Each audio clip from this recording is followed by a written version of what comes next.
You are listening to the Horse Radio Network, part of the Equine Network family. This is episode 108 of the Wisdom by WESA show on the Horse Radio Network. This is Mike Donnell. I'm Casey Wilbanks-Coletti. And this is Sofia Yagela. Welcome to Wisdom by WESA on the Horse Radio Network, part of the Equine Network family. This podcast is brought to you by the Western and English Sales Association, WESA, which provides the world's largest trade events for retailers, manufacturers, and sales representatives of the equestrian industry. In this podcast, we feature exclusive interviews with noteworthy Western and English personalities, retailers, and exhibitors who you've always wanted to talk to. Don't miss out on all the news for manufacturers and retailers in the equine industry. Today, we'll get the chance to chat with WESA's new president, who has served on the WESA board since 2013. Sophia, can you tell us a little bit more about the board itself? So basically, the board is made up of WESA members who are elected by the rest of the membership at our general membership meeting. And each board member brings their own skills and knowledge to the table and then helps to make decisions for the association on behalf of all of the members. Each member volunteers their time as they meet a few times a year to discuss kind of all sorts of things like finances, rules, and the individual trade shows. All of that with the goal of benefiting the entire membership and, of course, the association. The last board meeting just wrapped up. Is there anything that you can share about the meeting? Yes, the board members just met in Dallas, Texas, along with Amy and Tracy from our office. And as I just mentioned, a lot of the topics are discussed in those meetings, but some of the maybe more fun items that were up for discussion were the WESA award winners, the WESA on-site parties, and our Top Golf tournament. And we'll share more on that later, but also in our WESA newsletter that we just emailed out. How can someone join the board? So as a member, you can make your voice heard by nominating yourself, or you can also nominate another member to join the board. All you have to do is just shoot an email to Tracy at tanderson@wesatradeshow.com, and then she'll add you to the list of nominations. The board truly is a crucial part of the association. So if anyone is out there who is interested in joining the board and thereby strengthening the board, I highly encourage you to consider it. As Scott Tucker assumes his role as president of WESA, he brings to the role a strong history in the Western industry with a perspective from many segments of the market. He joins us today to share his thoughts. Scott Tucker, thank you so much for spending the time with us here on the Wisdom by WESA podcast. Glad to be with you. Glad to have the invitation extended to me. Well, we're enjoying talking to you. Congratulations on the presidency of the organization. Let's start out for those who are among our listeners who may not have had the privilege of knowing you or talking to you. Give us just a little bit of history for yourself in the Western world and with WESA. Certainly. I've been in the Western industry now for about 25 years. I started with Olathe Boot Company when the company was still in Olathe, Kansas. So that's the company that I have the longest origins with. And I worked in the factory. I did just a little bit of everything, but customer service, raw materials, procurement, production management. And then in 2001, the company was bought by Rios of Mercedes family of brand, and they moved it from Olathe, Kansas to Mercedes, Texas. I remember the date as clear as a bell, February 26th, when they moved the company to South Texas. I was living in South Texas at the time and working for them down there. And long story short, the salesman who traveled Kansas, Nebraska, Missouri, and Iowa for them selling cowboy boots, he had a young child at the time and wanted to get off the road. So he and I kind of flip-flopped, and he took my position in South Texas, and I came back home to Kansas and went on the road, and the rest is kind of history. I also sell Aqua brand and American hats, got with both of those companies kind of along the way. been in sales for 22 or 23 years. I've lost track now, and have loved every minute of it, and always showed at the WESA shows in January. I don't even know how many years ago it's been, but a gentleman who was actually a former president of WESA, Scott Piper, contacted me and asked me if I'd consider running for the board, and I talked with some folks about it and agreed to do it, and the rest is history. And so here you are now as president. And obviously over those 20-some years, the industry has changed, as has all retailing industries, especially in the fashion and the clothing and the tack line, and I'm sure you've seen them change. But what would you say would be some of the more significant changes from the time you were ordering raw materials in Olathe to your ascendancy to the president? Well, obviously technology has been the biggest influencer, and seeing just how we can do so much more with technology. All of the companies going to a B2B website, so they have buyer to buyer, making it easier for customers. Not to lament about it, but there are just fewer sales reps on the road than when I started. And a lot of that's due to consolidation within the industry, technology. I'm fortunate enough that I still work for companies that, do have B2Bs, but they see the relevance in having salespeople on the road in those stores. But that's probably been the major, two differences as to how things have evolved, with fewer salesmen, more contact with companies through B2B sites. Now, I did a little research. I was looking up some, I'd read 4 or 5 different surveys and predictions, but the global growth of the Western market is predicted to continue to grow significantly. That relates a little bit to many of the people that we've talked to over the weeks on this show. A lot of the brands, both large and small, have an international market. This may be helped both by the quality of the product, but also the internet and the ways to do business. And now, as we take a look at what's going to be coming up in the coming year, how do you see the influence and the global potential for the Western fashion market? Well, I think that globally, so many other countries look to America for our sense of fashion, our music, our culture, all kinds of things. And I think as you see the Western culture becoming more ingrained here in the United States, that's obviously going to spread globally. I won't name any names, but there have been some pretty substantial television programs that have definitely helped cultivate this latest boom that we're feeling in the Western industry.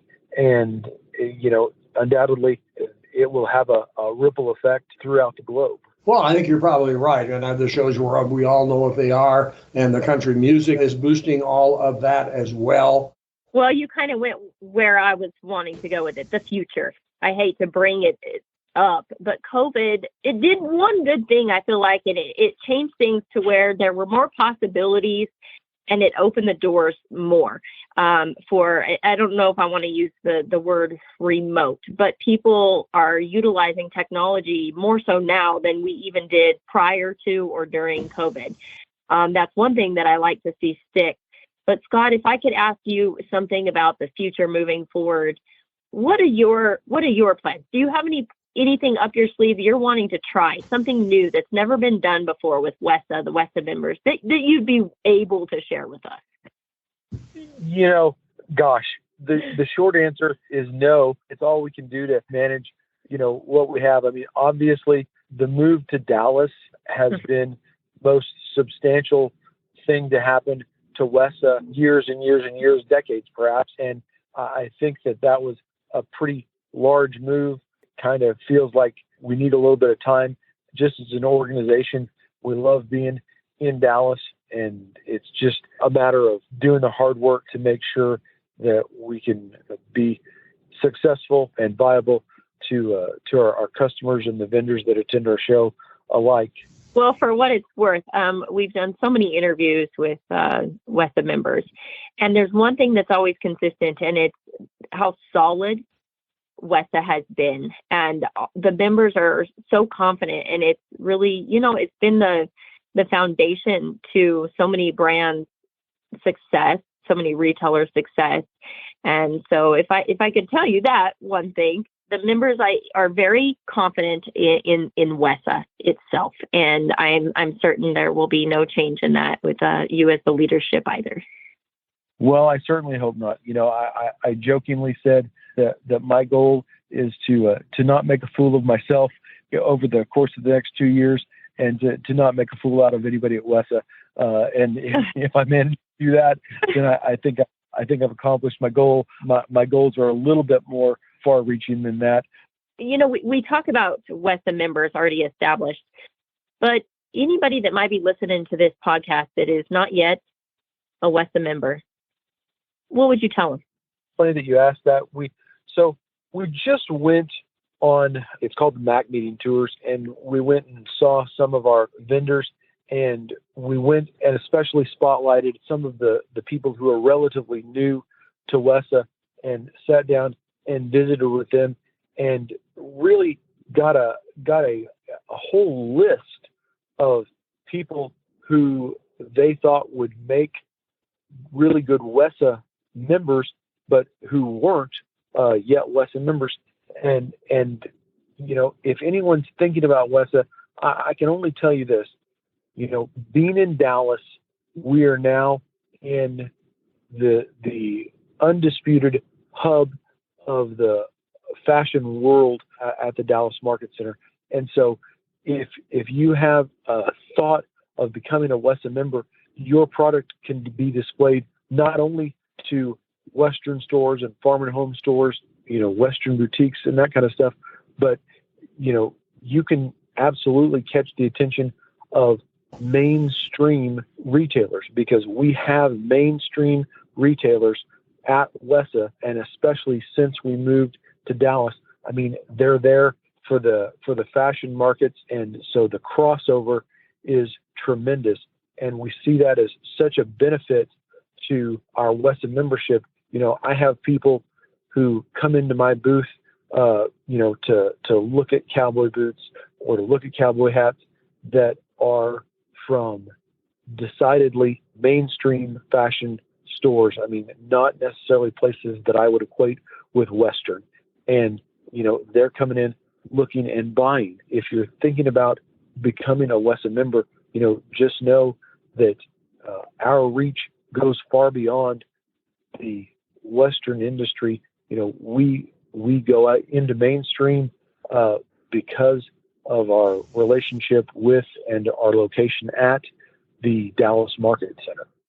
Kind of an observation, I hope it's accurate, that despite what we're seeing in current economic conditions, this particular industry on the brand side and on the retailing side, I think maybe because there's a lot of real savvy business people as well as very creative people, if it's not totally resistant, seems to be able to withstand economic shifts. And I think the global prediction on the growth of the business, what you've just said about opportunities, if new brands come to Dallas, the interest in our product line from retail outlets that you wouldn't consider with us. It seems to me that this industry, while it can't rest on its laurels, if it continues to work hard with really bright people, we survive the economic downturns pretty well. What do you think?